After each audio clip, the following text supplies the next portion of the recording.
ഈ രണ്ട് വിരലും മടക്കും. നമ്മൾ ഈ രണ്ടെന്ന് കാണിക്കുന്ന വിരലുണ്ട്, ഇങ്ങനെ മടക്കുക.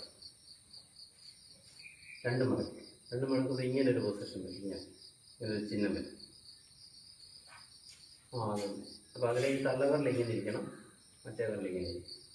ഇത് ഉപയോഗിക്കുന്നത് എന്താണെന്ന് വെച്ചാൽ തള്ളവിരൽ ഈ റൈറ്റ് സൈഡ് അടയ്ക്കാൻ, ഇപ്പുറത്തെ ഈ രണ്ട് വിരലിലെ മെയിനായിട്ട് വലിയ വിരൽ ഉപയോഗിക്കുന്നുള്ളൂ, ഈ സൈഡ് അടയ്ക്കാൻ.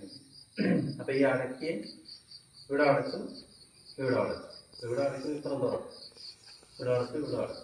ഇങ്ങനെ ആൾട്ടർനേറ്റീവായിട്ട് അടയ്ക്കാനും തുറക്കാനും ഉപയോഗിക്കുന്നു. അപ്പോൾ അടയ്ക്കാൻ തുറക്കുകയും ചെയ്യുമ്പോൾ ഇത് മൂക്കിൻ്റെ ഈ അസ്ഥികൾ അവിടെ വലിയ കട്ടിയൊന്നുമില്ല, ഇങ്ങനെ ഞെക്കി ഇങ്ങനെ വളച്ചൊടിച്ച് കളയില്ല, പിന്നെ ചെയ്യുന്നതാണ്. അപ്പോൾ ഇവിടെ ചെറിയൊരു പ്രസ്സിങ് കൊടുത്താൽ അപ്പോൾ ഈ റൈറ്റ് സൈഡിലുള്ള ശ്വാസം ബ്ലോക്ക് ആവും. ഇപ്പുറത്ത് പ്രസ്സിങ് കൊടുക്കും, അപ്പോൾ ലെഫ്റ്റ് ബ്ലോക്ക് ആവും. ചെയ്യേണ്ടത് എന്താണെന്ന് ചോദിച്ചാൽ ആദ്യം ഈ റൈറ്റ് സൈഡ് ഞെക്കിയിട്ട് ഇങ്ങനെ കാണും. നമ്മൾ ചെറുപ്പത്തിൽ ഈ ചെറ്റിയുടെ കുരുവൊക്കെ തള്ളി മൂക്കിനകത്ത് കയറ്റുമല്ലോ, എന്നിട്ട് ഇങ്ങനെ കളയും. അല്ലെങ്കിൽ പെട്ടെന്ന് ഈച്ച വന്നതിന് കയറുവാണെങ്കിൽ നാച്ചുറലി ചെയ്യുമല്ലോ, പെട്ടെന്നൊരു റിഫ്ലക്സ് ആക്കുന്നത്.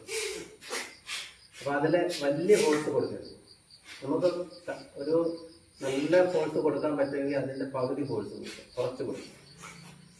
അപ്പോൾ ഇത് കൊടുക്കുമ്പോൾ ഇവിടെ നോക്കുമ്പോൾ എന്താ, ഈ ഫോഴ്സ് കൊണ്ട് ഈ വയറിങ്ങനെ ഉള്ളിലോട്ടാവണം. അപ്പോൾ ഈ എനർജി കൊണ്ടാണ് ശ്വാസം വെളിയിലോട്ട്. അപ്പോൾ ഒരു സൈഡിൽ കൂടെ ശ്വാസം വിട്ടു, ഒരു ഗ്യാപ്പ് കൊടുക്കും. ഇനി ഇവിടെ അടച്ചിട്ട് ഇപ്പുറത്തൂടെ വെളിയിൽ വീണ്ടും ഒരു ഗ്യാപ്പ് കൊടുത്തു, അപ്പുറത്തൂടെ വിട്ടു. എല്ലാം വെളിയിലോട്ട് തന്നെ വരുന്നു. അപ്പോൾ നമ്മൾ എനിക്ക് ആരെടുക്കുമല്ലോ, നമ്മൾ തന്നെ എടുക്കും. ഇതിൻ്റെ ഇടയ്ക്കുള്ള ഗ്യാപ്പിൽ ശ്വാസം ഉള്ളിൽ കയറിക്കും. അത് ഞാനൊരു ഗ്യാപ്പ് കൊടുക്കും.